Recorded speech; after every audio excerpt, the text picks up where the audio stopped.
Hi കൂട്ടുകാരെ, ഞാൻ നിങ്ങളുടെ സ്വന്തം പ്രതിഭ. ഞാനിപ്പോഴേ ഈ വീഡിയോ ആയിട്ട് വരാൻ കാരണം ഇന്നലെ ഇപ്പോൾ കുളിച്ച് റെഡിയായിട്ട് വന്നിരിക്കാം. മുടിയൊന്നും ഉണങ്ങിയിട്ടില്ല. എന്തായിരുന്നാലും ഒരു വീഡിയോ എടുക്കാൻ കരുതി. ഞാനാണെങ്കിൽ എന്നായപ്പോഴത്തേക്കും വയ്യാതായി. അപ്പോൾ ഇന്നലെ ഒരു ഭാഗ്യം കിട്ടിയതാണ്. ഒരു ദൈവത്തിൻ്റെ ഒരു മായ എന്ന് പറയത്തില്ലേ, കൃഷ്ണൻ്റെ തന്നെ ഒരു മായ തന്നെയാണത്. അത് ഒരു ഭയങ്കര എന്താ പറയുക, സന്തോഷമാണോ എനിക്കറിയില്ല. എനിക്ക് ഭയങ്കര കണ്ണൊക്കെ കണ്ടോ ഒരുമാതിരി ഇരിക്കുന്നുണ്ടോ, വീങ്ങിയതുപോലെ.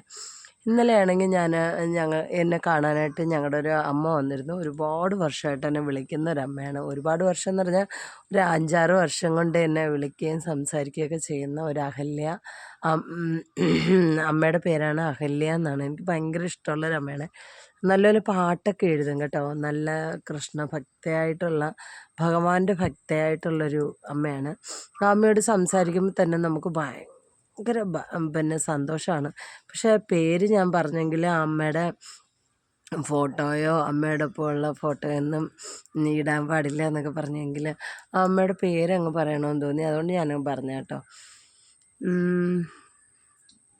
അങ്ങനെ വീഡിയോയിലൊന്നും ഫോട്ടോയൊന്നും കാണിക്കുന്നതിനോട് അമ്മയ്ക്ക് താല്പര്യമൊന്നുമില്ല. എനിക്കാണെങ്കിൽ അമ്മയെ കണ്ടപ്പോഴത്തേക്ക് എനിക്ക് അതീവമായ സന്തോഷം കൊണ്ട് കണ്ണൊക്കെ നിറഞ്ഞ് എനിക്ക് വഴി. അപ്പോഴമ്മ എന്നോട് പറഞ്ഞു, മോനെ എനിക്ക് എന്താ കഴക്കൂട്ടത്തുള്ള കുളങ്ങര ക്ഷേത്രം എന്ന് പറയുന്നത് കൃഷ്ണൻ്റെ ക്ഷേത്രമാണ് കേട്ടോ. കുളങ്ങര വലിയ ക്ഷേത്രമൊന്നുമല്ല, എങ്കിൽ പോലും ഭയങ്കര വൈബായിരുന്നു കേട്ടോ. അവിടെ ചെന്നപ്പോൾ തന്നെ നമുക്കറിയാൻ പറ്റും ഒരു ദൈവ സാന്നിധ്യം എന്ന് പറയുന്നത്. നമ്മളെ അങ്ങ് എന്തോ ഒരു എന്താ പറയുക, മനസ്സിനും ശരീരത്തിനും അവിടെ ഒരു ഒരേപോലൊരു സുഖവും ഒരു ആനന്ദവും തരുന്ന ഒരു ഇതുണ്ടല്ലോ. അതായിരുന്നു ഞാൻ ആ ക്ഷേത്രത്തിൽ ചെന്നപ്പോൾ അനുഭവിച്ചത് കേട്ടോ. അവിടെ ചെന്ന് ഇറങ്ങിയപ്പോൾ തന്നെ ഞാൻ പറഞ്ഞു, അമ്മേ ഇത് ഇവിടെ എങ്ങനെയാണ്, ഞാൻ ഇവിടെ ഇറങ്ങി കഴക്കൂട്ടത്ത് ഇറങ്ങി, ഇനി എങ്ങനെയാണ് ഞാൻ വരിക എന്ന് ചോദിച്ചപ്പോഴത്തേക്ക് പറഞ്ഞു, മോനെ ഇതിൽ വന്നാൽ മതി എന്ന് പറഞ്ഞു. അങ്ങനെ ഒരു ഓട്ടോ എടുത്തിട്ട് വരിക എന്ന് പറഞ്ഞു. അപ്പം ഞാൻ കുളങ്ങര ക്ഷേത്രം എന്ന് പറഞ്ഞു. ഞാനങ്ങനെ കുളങ്ങര ക്ഷേത്രത്തിൻ്റെ അടുത്ത് അപ്പോഴത്തേക്ക് ഞാനൊരു ഓട്ടോക്കാരനോട് ചോദിച്ചു, ചേട്ടാ ഈ കുളങ്ങര ക്ഷേത്രം കൃഷ്ണക്ഷേത്രം ഇപ്പോൾ ദശാവതാര പൂജ ഉത്സവം നടക്കുന്ന ക്ഷേത്രം എവിടെയാണെന്ന് ചോദിച്ചപ്പോൾ പറഞ്ഞ്, സിസ്റ്റർ ഏതാണ്ട് ആ കാണുന്നതാണ് ക്ഷേത്രം, ഇച്ചിരി അകത്തോട്ട് പോയാൽ മതി, നടന്നു പോകാനുള്ള ദൂരമുണ്ട്. ഞാൻ പറഞ്ഞു, ചേട്ടാ എന്നെ ഒന്ന് അപ്പുറത്തോട്ടാക്കി തരുമോ എന്ന് വെച്ച്. അപ്പോഴും പറഞ്ഞ സിസ്റ്റർ ക്ഷേത്രത്തിൻ്റെ അടുത്തോട്ട് പോകാൻ 40 രൂപയാണ് എന്ന് പറഞ്ഞു. ഞാൻ പറഞ്ഞു, ആ ശരി ആയിക്കോട്ടെ, എന്നെ ഒന്ന് അങ്ങോട്ടാക്കി തരും. പൊടിമോനുണ്ട്, അവനെയും കൊണ്ട് 2 റോഡ് ക്രോസ് ചെയ്യണം കേട്ടോ. അവിടെ ആണെങ്കിൽ ഭയങ്കര റിസ്ക്കാണ് റോഡ് ക്രോസ് ചെയ്യുക. അപ്പോൾ പൊടിക്കുഞ്ഞുങ്ങളെയും കൊണ്ടൊക്കെ റോഡ് ക്രോസ് ചെയ്യുക എന്ന് പറഞ്ഞാൽ തന്നെ ക്രോസ് ചെയ്യാൻ തന്നെ പാടാണ്. അവിടെ ഭയങ്കരമായിട്ട് വണ്ടിയൊക്കെ പോവുക. അപ്പോൾ ഞാനിങ്ങനെ പറഞ്ഞപ്പോൾ ആ ചേട്ടൻ പറഞ്ഞു, ആ ശരി അങ്ങോട്ടാക്കിയേക്കാന്ന് പറഞ്ഞു. അങ്ങനെ കൊണ്ടുവന്ന് അങ്ങോട്ടാക്കി. എന്ത് രസമാണെന്നറിയാം. അവിടെ ചെന്നപ്പോൾ തന്നെ കാണുന്ന കാഴ്ചയെന്ന് പറയുന്നത്, അവിടുത്തെ ഈ നാഗരാജാവിന് പൂജ ചെയ്യുന്നതായിരുന്നു. അവിടെ ഒരൊറ്റ വിഗ്രഹമുള്ള നാഗരാജാവിൻ്റെ ഒരു 3-4 തലയുള്ള ആ ഒരു പ്രത്യേക ഒരു വിഗ്രഹം. അവിടെ പൂജ ഇങ്ങനെ നടക്കുമായിരുന്നു, കുരുതി പൂജ പോലെ നടക്കുകയായിരുന്നു. അത് ഞാനത് കണ്ട് അങ്ങനെ നിന്നു. എനിക്കറിയില്ല, ഞാൻ കരയുന്നില്ല, പക്ഷേ എൻ്റെ കണ്ണിൽ നിന്നങ്ങ് എന്താ പറയുക, ഗ്ലിസറിൻ തേച്ചാൽ പോലും ഒരു ലിമിറ്റുണ്ട് കണ്ണിൽ നിന്ന് കണ്ണീര് വരുന്നതിന്. ഇത് എന്താണെന്നറിയില്ല, എനിക്കിങ്ങനെ കൃഷ്ണമണിയിലോട്ട് വന്നിട്ട് കണ്ണീര് വന്ന് നിന്നിട്ട് കണ്ണും കാണുന്നില്ല, ഇങ്ങനെ അങ്ങ് മറിയുമായിരുന്നു കണ്ണിക്കൂടെ വെള്ളം. അപ്പോഴത്തേക്ക് പിന്നെ ഞാൻ ആ പൂജയൊക്കെ കഴിഞ്ഞ് അകത്ത് കയറി ചെന്ന് ഞാൻ തൊഴാനായിട്ട് ചെന്നപ്പോൾ കൃഷ്ണൻ എന്ന് പറയുന്നത് എൻ്റെ ആ വിഗ്രഹം വലിയ പൊക്കമുള്ള ഇതൊന്നും അല്ല കേട്ടോ, ഇച്ചിരി ഇളം ഒരു ചെറിയൊരു രീതിയിലുള്ള പൊക്കമുള്ള ഒരിതേ ഉള്ളായിരുന്നു. പിന്നെ പീഠത്തിന്, ആ പീഠത്തിലേക്ക് നോക്കിക്കൊണ്ട് കൃഷ്ണനെ ഒരുക്കി നിർത്തിയിരിക്കുന്ന കണ്ടിട്ട് എൻ്റെ പൊന്നു മക്കളെ, എന്നിട്ട് കരയുക. ഒരു കാരണവുമില്ല. ഇപ്പം നമ്മൾ എന്തെങ്കിലും കരയുന്നതിന് ഇന്നതാണ് കാരണം, ഇന്ന ഒരു കാരണമുണ്ട് എന്നുള്ള ഒരിതുണ്ടല്ലോ, ഒരു കാരണവുമില്ല. പക്ഷെ കണ്ണീന്ന് കണ്ണീര് മറിയാം. സത്യം പറയാമെങ്കിൽ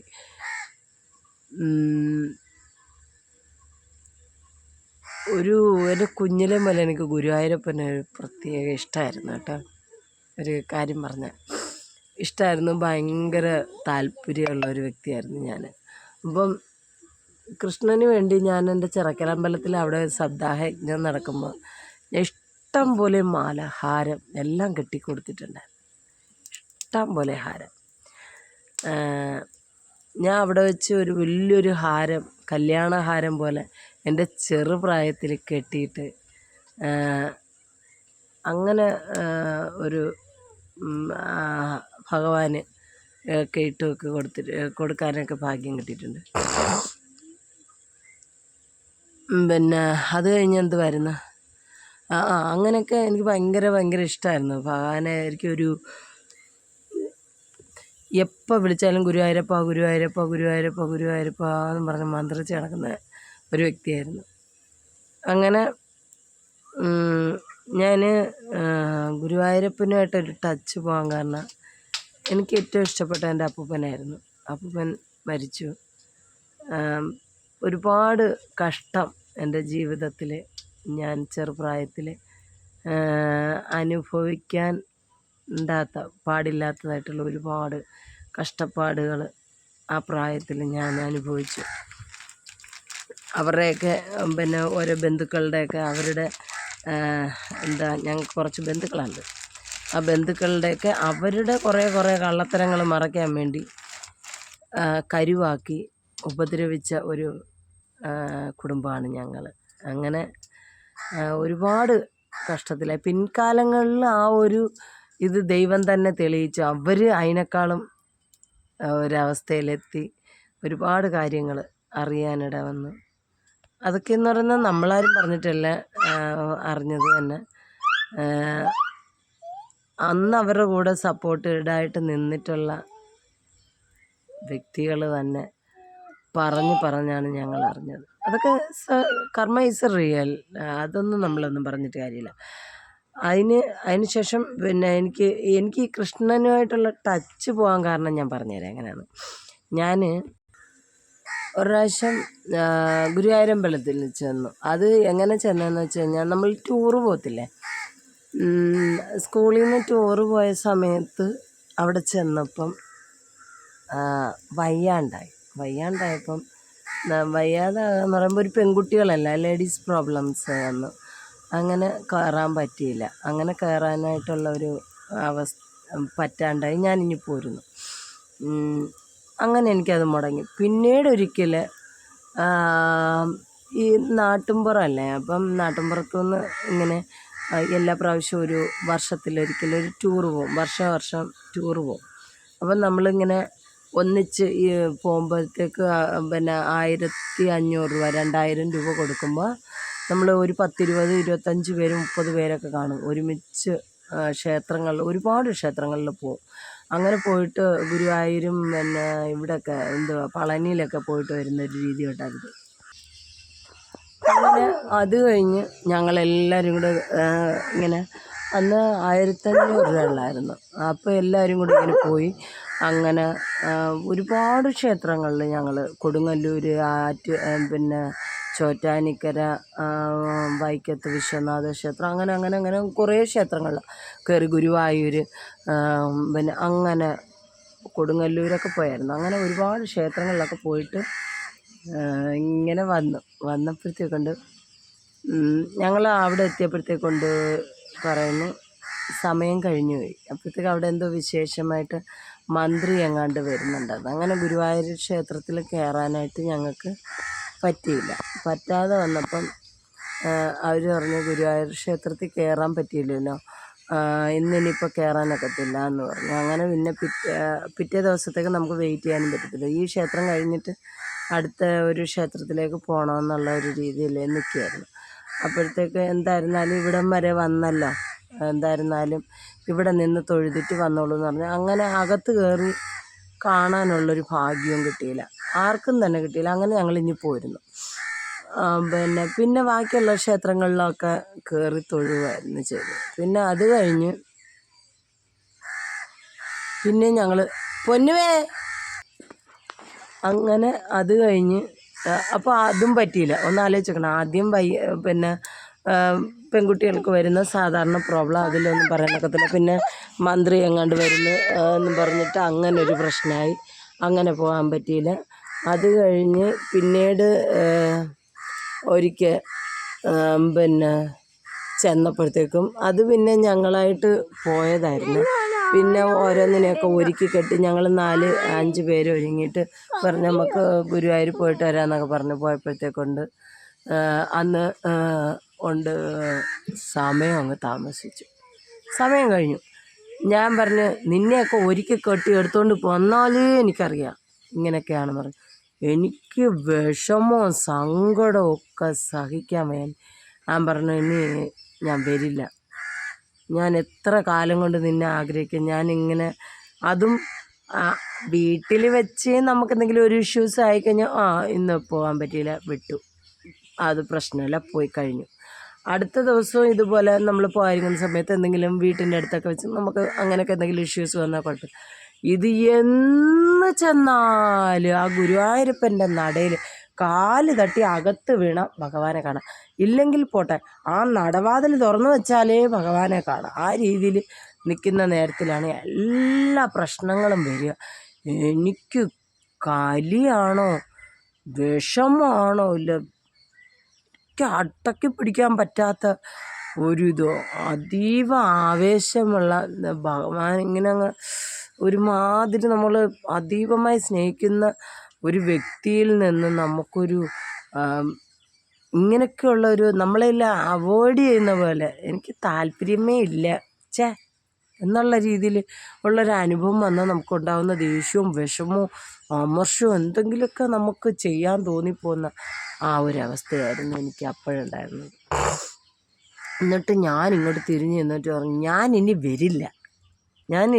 വരില്ല, ഇനി ഞാൻ നിൻ്റെ തിരുനടയിൽ കയറത്തുമില്ല എന്നും പറഞ്ഞിട്ട് നിർത്തി. 3 പ്രാവശ്യം വന്നു, 3 പ്രാവശ്യവും എന്താണ്ട് 3ാമത്തെ പ്രാവശ്യമായി പോകുന്നത്. ഞാനിനി വരുമെന്ന് കരുതേ വേണ്ട എന്നും പറഞ്ഞ് ഞാൻ ഇറങ്ങി.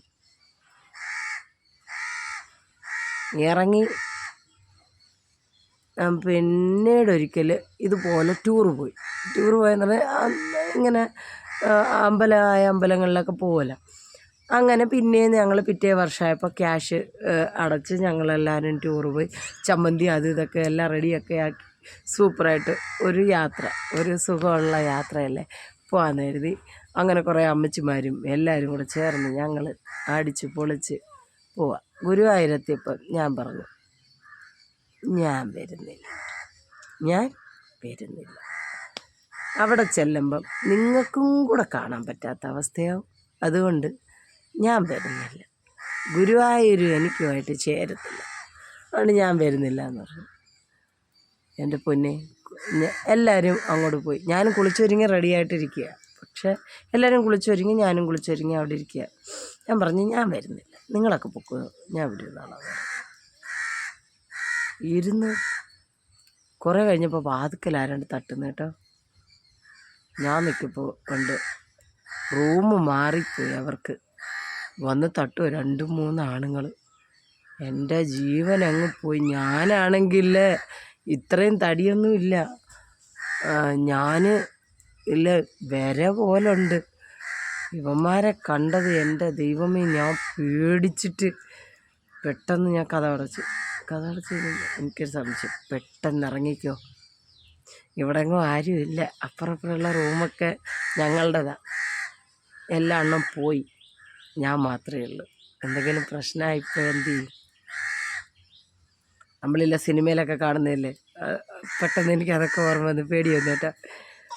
ഞാൻ പെട്ടെന്ന് കതകടച്ച് ഓടിപ്പിടിച്ച് അമ്പലത്തിൽ ചെന്ന്. എന്നിട്ട് ഞാൻ അവിടെ നിന്ന് അതിന് മുമ്പില്ല പോയപ്പോൾ ഇല്ല സമയം കഴിഞ്ഞെന്ന് പറഞ്ഞില്ല. ആ സമയത്ത് ഞാൻ ദേഷ്യം വന്നിട്ട് ഞാനിനി വരില്ല, ഞാനിനി കാണാനേ ഇങ്ങോട്ട് കാലെടുത്ത് വെക്കില്ല എന്നൊക്കെ പറഞ്ഞ് ഭയങ്കരമായിട്ട് ഞാൻ കൃഷ്ണനോട് ഞാനിങ്ങനെ പറഞ്ഞു. എന്നിട്ട് ഞാൻ പറഞ്ഞു, കുറച്ച് ദൂരം ഇങ്ങോട്ട് നടന്നിട്ട് ഞാൻ പറഞ്ഞു, കൃഷ്ണ, എനിക്ക് നിന്നെ അത്രയ്ക്ക് ഇഷ്ടമാണെന്ന് ഭഗവാൻ അറിയാം. എന്നിട്ട് പല പ്രാവശ്യവും ഞാൻ ഈ തിരുനടയിൽ വന്നിട്ട് പോയി ഒന്ന് കാണാനൊരവസരം എനിക്ക് തന്നില്ല. അതുകൊണ്ട് തന്നെ ഇനി ഞാൻ വരില്ല എന്ന് ഞാനിങ്ങനെ പറഞ്ഞിട്ട് ഇറങ്ങി വന്നിട്ട് പിന്നീട് എനിക്കിത് പറയാൻ വേണ്ടി സങ്കടം വരും കേട്ടോ. എന്നിട്ട് ഞാൻ പറഞ്ഞു, ഭഗവാനെ, എനിക്ക് നിന്നോട് പിണങ്ങിയിരിക്കാൻ പറ്റില്ലെന്ന് എനിക്കറിയാം. എന്നിട്ടും ഞാൻ പറയാം, ഇനി ഞാൻ വരുമ്പോൾ എനിക്ക് നല്ലപോലെ കാണാൻ കിട്ടിയില്ലാത്ത പക്ഷം എനിക്ക് കാണാൻ കേട്ടോ എന്ന് പറഞ്ഞിട്ട് എന്തെങ്കിലും ഒരിക്കൽ വരാൻ ഭാഗ്യമുണ്ടെങ്കിൽ വരും എന്ന് പറഞ്ഞു. അങ്ങനെ വരുമ്പോൾ എന്നെ ഈ തിരുനടയിൽ വെച്ച് എന്നെ തിരിച്ചയക്കല്ലേ, എനിക്ക് കാണാനൊരവസരം തരണേ എന്ന് പറഞ്ഞിട്ട്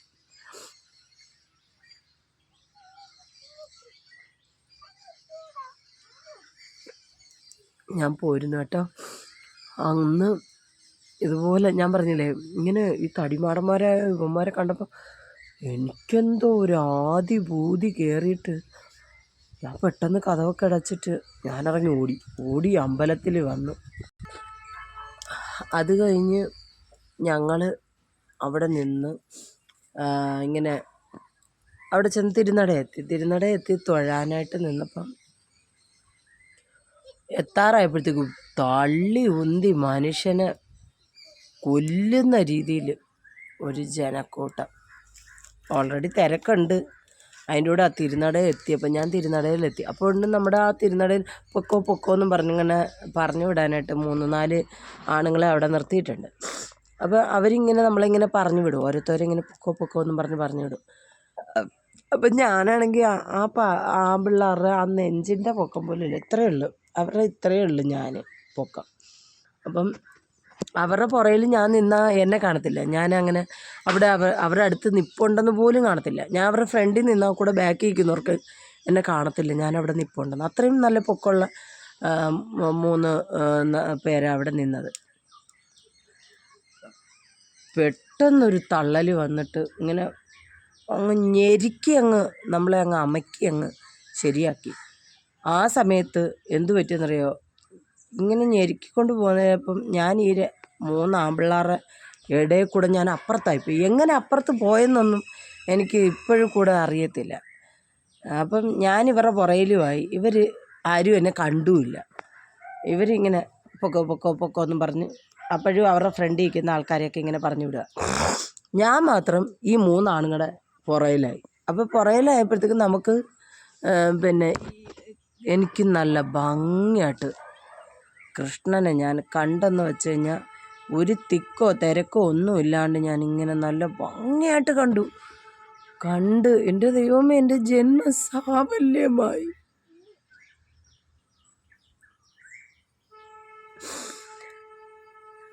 എന്നുള്ള ആ ഒരു ഇതായിപ്പോയി കേട്ടോ.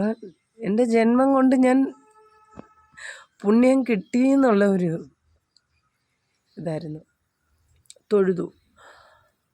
തൊഴുത് ഞാൻ കണ്ണടച്ചിങ്ങനെ നിന്നപ്പം എന്നോട് ഭഗവാൻ ഇങ്ങനെ പറയുന്നതായിട്ട് തോന്നുക, സന്തോഷമായോ, തൃപ്തിയായോ, എന്നെ ഇനി കാണാൻ വരത്തില്ലെന്ന് പറഞ്ഞില്ലേ,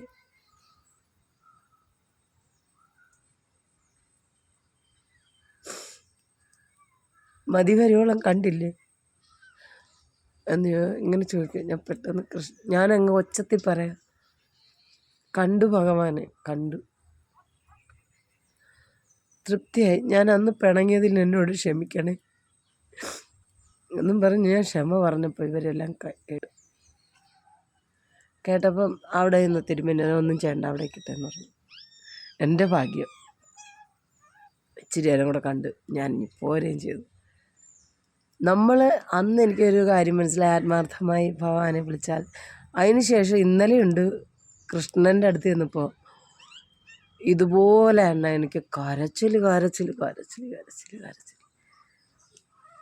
അന്ന് ഞാൻ കരഞ്ഞതൊരു കാരണം ഉണ്ടെങ്കിൽ ഇന്നലെ കരഞ്ഞതിന് കാരണമില്ല. കുറേ കാലത്തിന് ശേഷം പിന്നെന്തോ എനിക്ക് എങ്ങനെയാണെന്നറിയത്തില്ല, എനിക്ക് ഭഗവാനിൽ നിന്നുള്ളൊരു ടച്ച് അങ്ങ് പോയി. എനിക്ക് മഹാദേവൻ എന്ന് പറയുന്ന ആ ദൈവത്തിനോട് അതീവമായൊരിഷ്ടം തോന്നി. പിന്നെ അതാണ് എൻ്റെ ലോകം എന്നുള്ള ഒരു മെൻറ്റാലിറ്റിയിലേക്ക് ഞാൻ മാറിപ്പോയി. എന്ത് ചെയ്യണമെന്ന് എനിക്കറിയില്ല.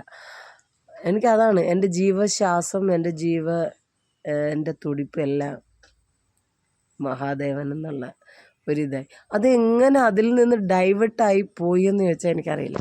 എങ്കിലും ഭഗവാനെ ഇഷ്ടമാണ് ഇപ്പോഴും. പക്ഷെ ഇതാണ് എന്തോ ഒരു ഇത്, മനസ്സിൻ്റെ ഏതോ ഒരു കോണിൽ ഭഗവാന്റെ ഒരു ശക്തി, ഒരു ഇത് കിടപ്പുണ്ട്. അതുകൊണ്ടായിരിക്കും ഇന്നലെ വാവിട്ട് കരഞ്ഞു പോയത്. ഇങ്ങനെയൊക്കെയുള്ള അനുഭവം നിങ്ങൾക്കുണ്ടായിട്ടുണ്ടെങ്കിൽ നിങ്ങൾ ഷെയർ ചെയ്യണേ പ്ലീസ്. I love day. ഇന്നത്തെ ദിവസം,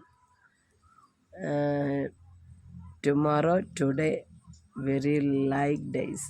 ഞാൻ ഭയങ്കരമായിട്ട് സന്തോഷിക്കുന്നൊരു ദിവസങ്ങളാണ്. Okay, by.